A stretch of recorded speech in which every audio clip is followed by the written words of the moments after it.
Hello, welcome to Mr. How To. Today's tutorial is on registering to vote in the US. Before we get started, some basic eligibility requirements are: you must be a US citizen, you must be at least 18 years old in most states, and you must meet your state's residency requirements.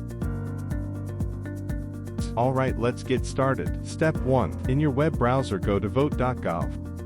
On this website we will have all the information about how to vote for each state. Once on the website, we will click the Select Your State button to begin.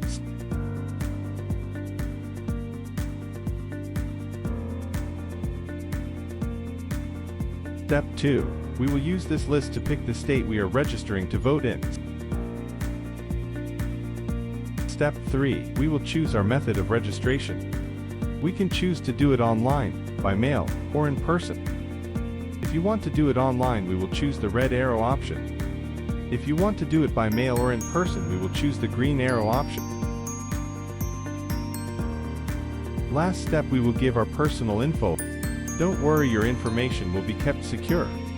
If you followed to the end, congrats, you have just registered to vote. Like, comment and subscribe for more helpful tutorials.